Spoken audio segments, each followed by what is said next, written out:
Okay, I'm gonna be honest. I don't know how he starts this fucking video, so I want to try. So anyway, let's yap about Monster Hunter stories too, cause that's a thing I just played through. Dance, oh light, across the sky. Send to us from heaven. Okay, so this is either gonna be really short, it's gonna be very long, cause I could yap all day about stuff I really enjoy. But yeah, I wasn't expecting to enjoy the game as much as I thought I was going to. Let alone, I completely forgot about this game series in general for so long. I only remembered it recently because of Monster Hunter Stories 3 being made. As of this video, it was being announced. So I managed to snag myself a discounted version of both 1 and 2. I don't know if I'll play 1 because I hear it's longer than 2 and a bit more unfair. But nonetheless, if you're someone that enjoys the classic turn-based Final Fantasy-esque meets somehow working well with the Monster Hunter mechanics in general, then it's definitely something to try. Cause it's and I guess forgot to mention, I guess also Pokemon, because that's the thing that probably should be mentioning, especially now of all times. Getting into this game, I didn't expect a whole lot, because for anyone that knows Monster Hunter games aren't well known for their stories. But given that the game, it's called Stories, it kind of has a story. Not a great story, I'll say. The people behind Monster definitely don't do that well, but still, story there is at least interesting enough to get you through it. At least I feel. Because I think the only thing that really made me feel compelled to go through it was just meeting the characters, at the very least. Because I don't know what it is. I think as of late, they've been making characters at least interesting enough to want to interact with. Good grace!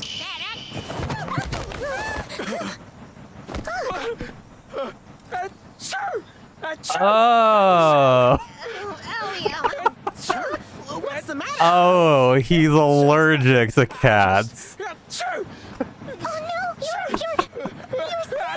You know, the thought of someone being allergic to cats, just having that level of allergies, never once occurred to me that would still exist in the Monster Hunter world, with felines being everywhere as a thing. Interesting they actually have that in a character.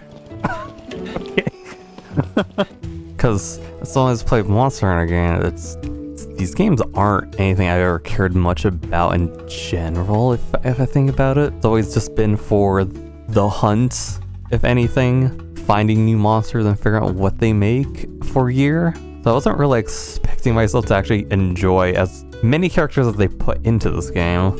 And I'm gonna be honest, one of these characters I did not realize was a Monster Hunter character. Like, I didn't know that a artist I followed made a doujinshi, and I was like, oh cool, they just made their little OC characters, but in Monster Hunter world, and Sora specifically. I didn't fucking realize one that was actually just the fucking character from this game, so I may or may not have been more inclined to want to get through this game, because I'm like, oh, it's you. I know you. I know what you are. And safe to say, I definitely did quite enjoy him as much as I thought I was going to. He's cute. He's neat. I now understand why they made their own little ship doujinshi. We're gonna do the usual thing of just squeezing and shaking of someone's head again. Different perspectives can't hurt. That's the way I see it. Kyle. Come on, let's head back. Yeah, so if anything, probably, I guess for context for the story, for what it's worth, at least knowing, it's basically just a general, I think, classic Monster Hunter trope of, hey, there's a certain monster that is going to apparently cause havoc, and it's up to you and whoever joins you on your little adventure to stop it. Well, at the same time, because of their impending doom, like all the monsters are back at it again with causing havoc just because they're enraged for whatever fucking reason you find out. So, yeah, it's your general Monster Hunter story, I think, is what is. Like, now that I think about it, it's the same thing. Just different monster, different location, different people. Oh yeah, and then if anything, even though it is number 2, there isn't that many correlations to the first game. Like, there's references, but as far as I understand, nothing really matters per se that's connected to the first game, even though the way they like talk about like at least the main characters, or your character's father, I guess, sounds like they were the main character of the first one, but they're not. Looking up, it's weird. It's really hard to explain. I'm like, I could keep running in circles being like, they mention stuff, but it's not important, but it is important, but it's not connected to the first one, but it's important. You're absolutely right! I'm not like other felines now that you mention it. I'm the legend, the feline hero. That's right, I'm Naviru! Naviru? Naviru? I've never heard of any feline hero. Unrelated as far as I understand. So you could easily play the second game without playing the first, like I did. That's fine. And then if anything, probably should talk about the gameplay, because the gameplay is so weird, bizarre, but good. Especially knowing that the first one's kind of worse. Because basically it's turn-based, but the game mechanic of the whole gist of it is that it just revolves around rock, paper, scissors. Because in the first one, as far as I understood when I was streaming this over on Twitch, someone mentioned that apparently the monsters in the first one were just fucking random. It was just very much more just RNG. But for this one, which is probably the thing I like the most about, is the fact that they incorporate the whole rock, paper, scissors, or I can't remember what it is at the time. I'll probably have shown it somewhere on screen throughout this video at some point. But like each of the symbols, I guess, I don't know what the fuck we should call this, at least in correlation to rock, paper, scissors, is the fact that they're all connected based on what the monster in general would do in the actual mainline series. So if they're speedy, they would, I guess, be the equivalent to scissors? Scissors probably be the equivalent to speed. Or maybe paper, I don't know which. Because one of the two would be technically more of the techie type, which those types of monsters in this game would be, I guess you could call like the spellcasters of sort. 'Cause they're the type that likes to like spit poison or cause ailments or something of the sorts. And then you got monsters that are like slow and more just rough housing. And those are definitely your rock type maneuvers. And it's so interesting because like if you're someone that's never touched Monster Hunter, like fucking good luck figuring out what anything does the first time you encounter them. Because even just trying to remember what everyone does is still rough. At least in stories perspective. But I can't tell you how like so interesting it was going through this, fighting each one being like, I know what you are technically, but what are you? And sometimes like some of the monsters do stuff that I didn't expect to be a certain archetype of either paper or rock or scissors, basically. But like I understood it. I understood why they went with it. Because there are some monsters that are, even though they're big, they do have certain phases where they are suddenly fast, which I think that was like Basarios? Whatever the monster types that are equivalent to Basarios. Because there's like 3 variants of them, if I remember. Because like Basarios, Gravios, and then the different version of Gravios. So nonetheless, like it's fascinating. And with that, because it's also Pokemon-esque, the monsters you capture, you have to consider who you're bringing, because you bring like a party of 5. 4. It's wide enough. So to have to like be aware of what your monster does, or monstie as they call them. Oh yeah, because I don't even think I mentioned it. I just told the general just story. So yeah, so you're a monster rider, who are people who are supposed to like capture monsters instead of really fighting on your own. Which is weird because technically at that point you're still just the hunter. But I guess lore perspective, because there's like a whole little conflict about monster riders and hunters that was like in the early on in the game. Forgot about that. But yeah, like I guess riders is the idea that they respect monsters, while hunters are more of the, not quite the exterminators, I guess, is what they make it seem like. But nonetheless, yeah, so your rider, that their whole job is to capture them, at least to tame them, and coexist with them. So with that, yeah, the monsters you capture, you have to consider what they all are, so you bring a varied amount of the different rock, paper, scissors types. But from once you get far enough, like that also doesn't end up mattering. Because like, you could upgrade the monsties to have different DNA aspects, and they maybe explain it. I don't think I understood it, at least if they did.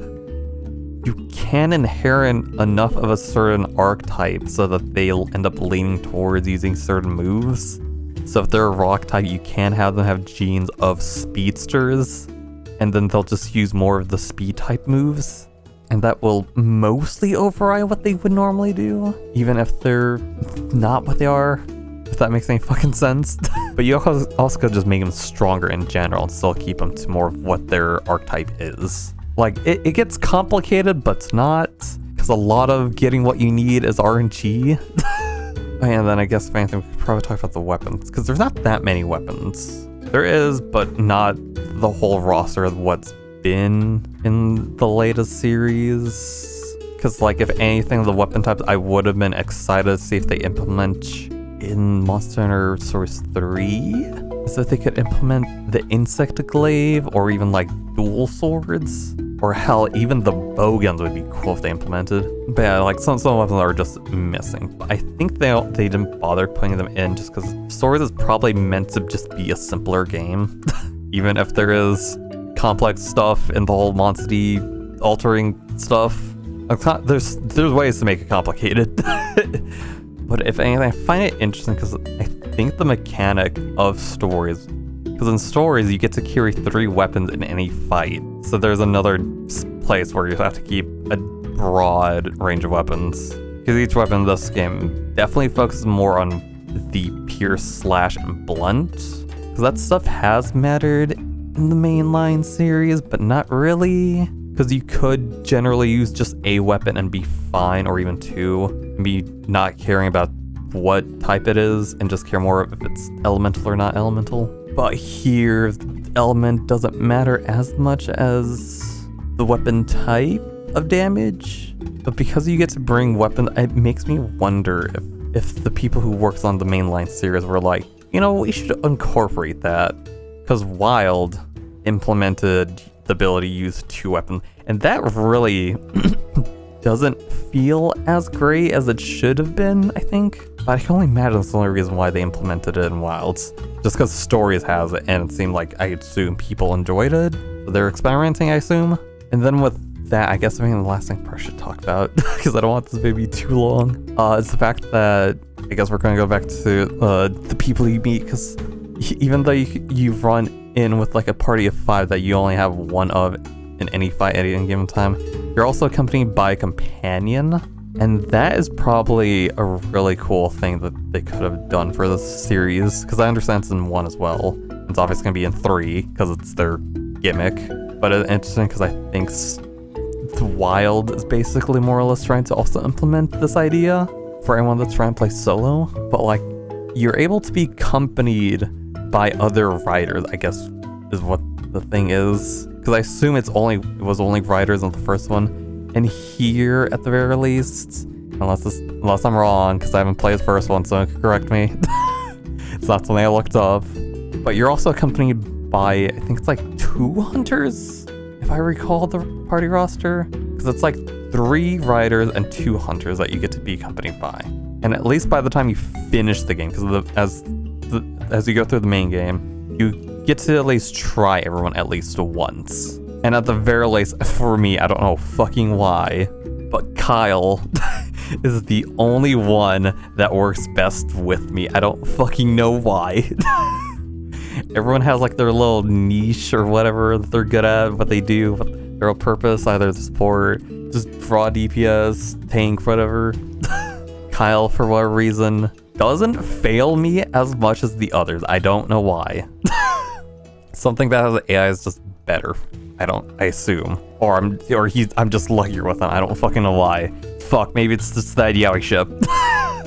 Just bleeding through and I'm just delusional. But nonetheless, it's a cool mechanic because like if you're accompanied by riders, you essentially have a party of 4 at any given time. But that makes things somewhat difficult because you and your Monstie and the rider and their Monstie could only die technically 2 times. Even though the game says 3, it's fucking bullshit. Because if you die a third, either you or them, you just outright lose, which is so dumb. But like, that is their way of still trying to implement the whole idea of you can only die so many times in a hunt from the Monster Hunter series in general. So I assume that's the reason, but still, like, don't fucking tell me I got 3 lives just for me to die the third and lose entirely. Like, come on, I don't know. It makes sense, I understand, but it's also like dumb. Maybe it's just a turn-based perspective, it's dumb for me. But then if you're accompanied by a hunter, you have less party members, which means more attacks are focused on less people. But the hunters at least are boosted to a crazy amount. So they do more damage, they take more hits. Even though take more hits is a bit broad, because Jesus fucking Christ, the difficulty in this game is absurd. Because the game goes from, it's generally easy, to if anything tedious sometimes, to then I think by the halfway point and onwards, like, if you're not overpowered, like, I felt like getting hit like once or twice practically entailed death almost always. Because like if you lose, like if you're not aware of what to use correctly, because if you tie in the cross paper scissors mechanic, right? Or if you get your mechanic wrong, like you take a shit ton of damage. And I don't know why. Like it's almost punishing to get the fights wrong. And it doesn't help because some of the monsters have certain moves that are entirely unblockable. Like there's ways you can avoid it, but that doesn't mean your party members could avoid it. Because a lot of what they do is just an RNG roll. It's like you can at least control your Monstie per se every now and then. Because you're basically using your mana bar equivalent, I guess. But for most part, you're not in control of what they do. It's almost, I guess, one of the Personas 3s. Because I remember one of the Persona 3 variants, like you don't control your party members, but you can at least tell them the idea of what to do. That's basically this game series. But not because, again, you can at least tell them what to do every now and then. But then they'll go immediately back to doing where the fuck all they're more catered towards. And then your companion is completely out of your control. They're usually smart about it, but like still, if they don't have a block mechanic or a dodge mechanic, they generally get their ass beat. If anything, still at the end of the day, again, I don't know why. Kyle is my boy. He does a better job at least tying to at least take less major damage. It's still a fuck ton, but still. And that at least with me being the support player. Because like, I don't trust AIs typically. At least I could keep everyone alive the way I was playing, so. I wouldn't exactly say it was smooth sailing from start to finish, but it was sailing. I don't think there was a single point in the game where I got stuck. Because if I did get technically stuck, it was just because of me fucking up. That was usually it. Because I think I died maybe 2 or 3 times. The 4th time. Fuck, I'm going ooh. Oh. I died like maybe 2 or 3 times in the whole game. And that wasn't at least that bad to get back to whatever I was doing. And then just in general getting the fight correct. But now that I'm done with the game though. Technically, I guess, base game I'm done. I feel like the game struggles at the end game because I think if anything, I'm not supposed to have everything available to me. I think because I think the usual problem with all Monster Hunter games is that if you join late or even when they're done, there's always a certain point in the game that you get to where like they just give you shit to do, but they don't tell you what shit to to do, because the game still has a quest board, and at least for this is where you do all your, I guess, questing in general, at least to hunt like any new monsters and such. But just having them be like, yeah, just from the new rank that you could do to the max rank, have fun. Feels overwhelming, and at least for me, like, something about that just makes me go, I don't want to play anymore. I'm overwhelmed! Hey, that's pretty good. Like there's things I could do, right? Like, if anything, I still, at the very least, want to go hunt Kieran, because I understand that's one of the quests to go do, but that's, like, far into the game, but technically I could do it as long as I'm smart about it, right? Because, like, you could do almost all these fights as long as you know what you're doing. Still, them just throwing you every quest available that was, I'm pretty sure, unlocked over time, just has me not interested in wanting to go through them all. Because, like, I don't know what to do every time this shit happens. It's almost the equivalent of, like, being unaware of all the quests you pick up in an Elder Scrolls game and then going, alright, now that I finished that quest line, what the fuck do I do now? I don't know if that's a feeling anyone has. Because I know it's a feeling me and my brother has, where it's like, I don't know what the fuck to do. I have all these quests, I know what to do, I just don't know what to go through with, what's important enough to get to progress. So yeah, that's my situation. This also doesn't help too, because once you finish the game, like, there's harder versions of everything you need to fight again, but it doesn't help that you would think starting from where you started and then going through everything again would be the logical way. Doesn't help that some of the strongest monsters you should be fighting later are in the starting zone, or at least in the early places that you explored. So it makes me feeling lost on what to do even worse. I don't know where stuff I should be fighting that are harder before I fight the harder ones, if that makes any fucking sense. I always feel like I just ramble at this point, just going in circles with issues like these, because I'm like, again, I know where to go, I know what to fight, but I don't know where to fight because of hard stuff in the way, preventing me to find stuff I'm supposed to be fighting again, so I get the gear that I need to fight them later, if I can't, because I'm in a circle again here, explaining it all. So yeah, that's, if anything, how it feels. I guess in general, it's just, I think it just means I'm just overwhelmed. I just need someone to tell me what the fuck to do. But because this game is solo, that's not happening. So, from what I understand, this game has co-op. It has a multiplayer aspect, even PvP. But I assume because of how long it's been, I don't think people are playing this game anymore, really. There might be someone, I haven't bothered checking the actual multiplayer log stuff, see if anyone plays it. But it's cool that at least some of the multiplayer missions you can do solo, at least, thank God. But still, from what I understand, I think you can, if you do know someone, you can potentially at least do the exploring and hunting stuff with someone, I think. Which is definitely a nice aspect to do if you have someone to play this with. Friend or significant other. If you enjoy a Monster Hunter game enough that you want to try the stories. 2 is probably the better place to try it, because, again, I don't know if I've mentioned it multiple times by now through this whole video, that I fucking hope it's not 30 minutes long as I'm recording this.